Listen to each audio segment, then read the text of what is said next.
BMW ilə Mercedes arasındakı fərq nədir? Hər ikisi də lüks avtomobildir.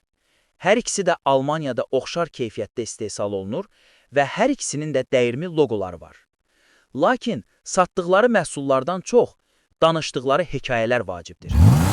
BMW sizi avtomobillərinin ön oturacağına oturtmaq istəyir. Çünki siz maceraçısınız.